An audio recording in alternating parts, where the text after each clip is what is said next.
இனிமே கண்ணை மூடிட்டு கடலை எண்ணெய் வாங்கலாம்.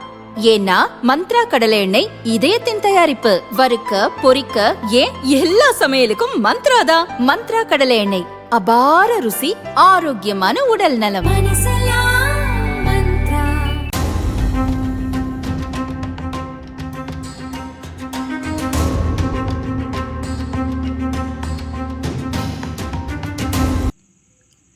நெல்லை மனோன்மணியம் சுந்தரனார் பல்கலைக்கழக பட்டமளிப்பு விழா கடந்த ஆண்டு நடந்தது.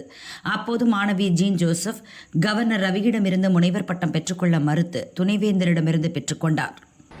அரசம்மாள் எஸ், மகாராஜா எம், கிளைஸ் ஜூல்ஸ் ஆர் எல், பார்க்கின் Sounder M, Kalaivani N, Soumya S.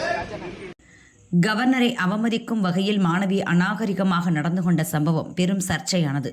அதே போன்ற சம்பவம் அண்ணாமலை பல்கலைக்கழக பட்டமளிப்பு விழாவில் நடந்துள்ளது. அது பற்றிய விவரம் வருமாறு. சிதம்பரத்தில் அண்ணாமலை பல்கலைக்கழக 87வது பட்டமளிப்பு விழா நடந்தது. கவர்னர் ரவி பட்டங்களை வழங்கினார். விழுப்புரம் மாவட்டத்தைச் சேர்ந்த புஷ்பராஜ் என்பவர் வரலாற்று துறையில் முனைவர் பட்டம் பெற்றுள்ளார். அவர் கவர்னரிடம் பட்டம் பெறும் பொழுது முதல்வர் ஸ்டாலினின் புகைப்படத்தை பட்டத்தின் மீது வைத்து வாங்கினார். பட்டத்தின் மீது ஸ்டாலின் படத்தை புஷ்பராஜ் வைத்திருந்ததை கவர்னர் ரவி கவனித்தார். ஆனால் அவர் எந்த ரியாக்ஷனும் காட்டவில்லை.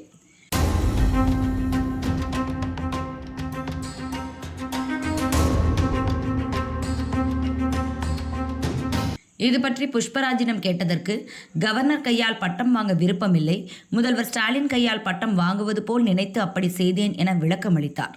காரணம் என்னன்னா சார், தமிழ்நாடு முதலமைச்சரை மற்ற மாநில முதலமைச்சர் கூட இருக்கட்டும், தமிழ்நாடு முதலமைச்சர் வந்து ஒரு வழக்கு தொடுத்து சுப்ரீம் கோர்ட்டே வந்து சான்சலராக அவர் இருக்கலாம், பல்கலைக்கழகங்கள் வந்து பட்டம் வழங்கலாம் அப்படின்னு சொல்லியிருக்கு.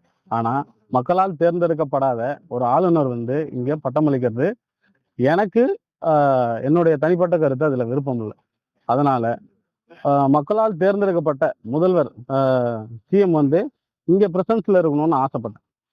என்ன காரணம்னா அவருடைய ஸ்கீம்ஸ் எல்லாம் எனக்கு அதனால பயன்பட்டு இந்த பட்டப்படிப்பை முடிச்சு டாக்டர்ன்ற பொசிஷனுக்கு நான் வந்திருக்கேன்.